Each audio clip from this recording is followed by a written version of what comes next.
국회에선 다음 주 공식 선거운동 기간을 앞두고 4월 총선 후보자 공천 작업이 마무리되고 있습니다. 더불어민주당은 비례정당인 더불어시민당에 현역 의원을 파견 보내는 방안을 본격 논의하고 있고 미래통합당은 지역구 공천을 사실상 마무리했습니다.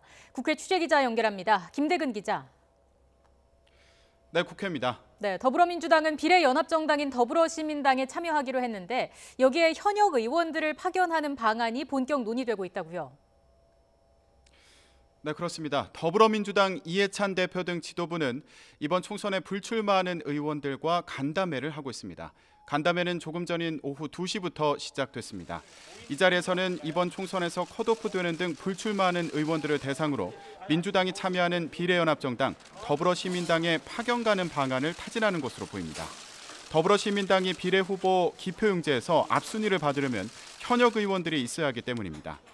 미래통합당의 비례정당인 미래한국당에는 오늘까지 현역 의원 10명이 참여한 가운데 민주당에서는 몇 명의 의원이 비례연합정당으로 옮겨갈지 주목됩니다.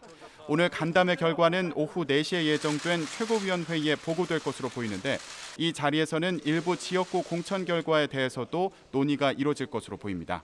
당 관계자는 오늘 회의에서 물의를 일으킨 지역구에 대한 논의가 있을 예정이라고 전했는데요.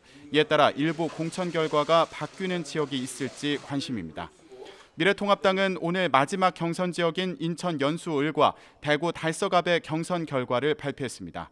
이들 지역구는 당초 공관위에서 각각 민현주 전 의원과 이두화 전 의원을 공천했다가 최고위원회 제의 요구를 공관위가 받아들여 경선이 실시된 곳입니다. 이에 따라 인천 연수을에서는 민현주 전 의원과 민경욱 의원이 대결했는데요. 55.8%를 득표한 민경욱 의원이 본선에 오르게 됐습니다.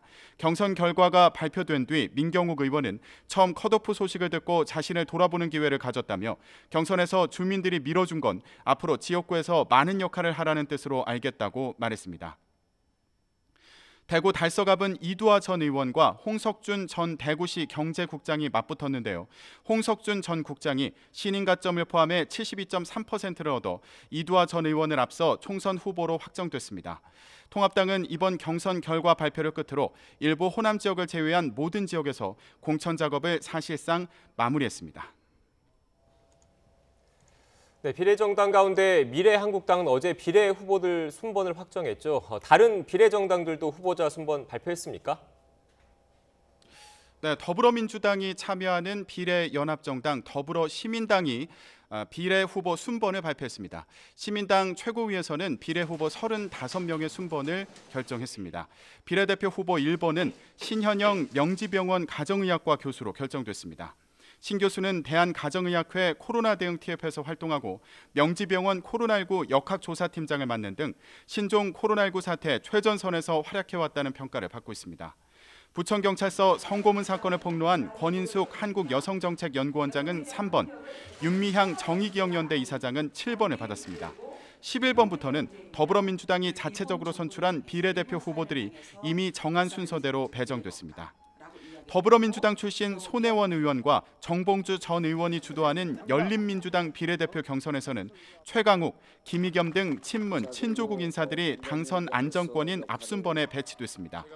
최강욱 전 청와대 공직기강 비서관은 남성 후보들 가운데 가장 많은 표를 받았고 김의겸 전 청와대 대변인이 그 뒤를 이어 각각 비례대표 2번과 4번에 배정됐습니다. 열린민주당은 비례대표 순번에 대한 찬반을 전당원 온라인 투표에 붙여 최종 결정할 방침입니다.